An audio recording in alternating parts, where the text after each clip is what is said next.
Hello, my name is Cherie and today I'll be demonstrating Part A of Practical 6 for Legal and Ethical Issues. This assessment is a short presentation answering a few important questions and relating these back to my client James.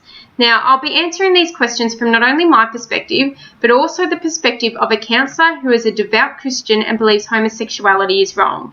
Now, please take note that because the client referral form was quite brief, I have elaborated on both the client and counsellor's beliefs for the sake of this presentation.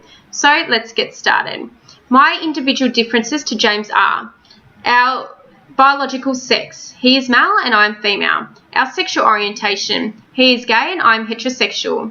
Our age. He is 17 and I'm 29 years old. Our social class. I assume he is at school and not working, and I have completed school and am working. And I do assume that our culture, race, physical disability and religion are the same as each other. Now, I don't have any personal biases in relation to counselling James. This was kind of a funny question to answer though, because I do believe that I treat everyone equally and am not a biased person. However, I would find it quite difficult to counsel a suicidal client because I do hold different belief systems to James. Now, my value system is different to James in that James is suicidal and therefore believes he has the right to make that choice, whereas I hold a quite strong view about suicide and believe that a person who is contemplating suicide may be temporarily or emotionally disturbed and not capable of making a rational decision at that time. Therefore, firm intervention may be necessary if all other options fail. Differences in personal biases between the counsellor and James are: the counsellor is a devout Christian and treats Christianity in favour of other religions, whereas James is not religious and believes all religions should be treated equally.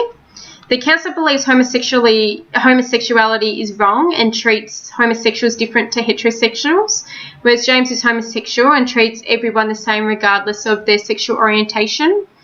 Differences in value systems between James and the counsellor are: the counsellor, being a devout Christian, doesn't believe in sex before marriage, whereas James believes you can have sex before marriage.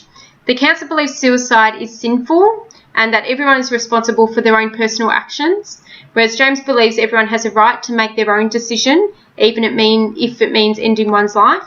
The counsellor believes marriage should be between a man and a woman and has strong opinions about sexual orientation, whereas James believes marriage should be between two people who will love each other regardless of their sex. The following are strategies I would use personally to minimise the impact of individual differences, which in this case are sex, age, sexual orientation and social class between myself and James. Educate myself through reading, listening to audios, watching documentaries and attending conferences about these different topics such as homosexuality.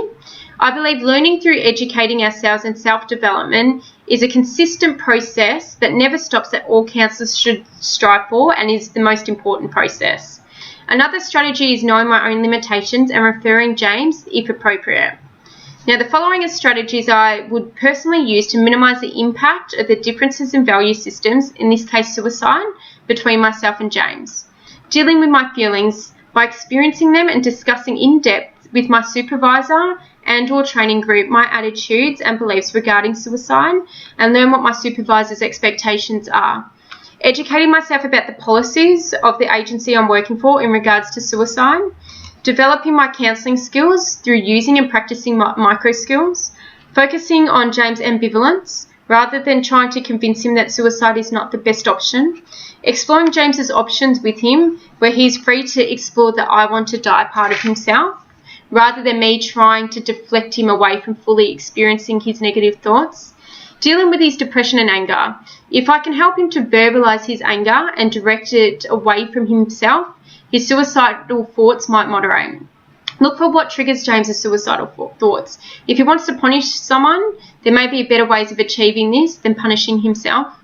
Contracting, which could include verbal contracting too, where I may encourage James to sign a contract or agree that if strong suicidal thoughts return, he will not kill himself before coming back to counselling. And lastly, as mentioned earlier, recognising my own limitations and referring him if appropriate. It may also be a good idea for me to get my own personal therapy so I can self-explore and increase my level of self-awareness.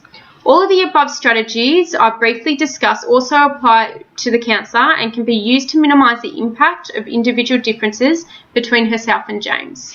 However, the counsellor is different to me because her religion and belief system about homosexuality is different to both myself and James, and this could significantly impact their relationship. Therefore, it's important she adapts more strategies that deal with these differences, including taking responsibility and acquiring certain skills for working with diverse clients, especially James, who is different to her, seeking to examine and understand the world from the vantage point of James, respecting James's religious and spiritual beliefs, and monitoring how comfortable she felt about counselling James. Ongoing supervision, very important.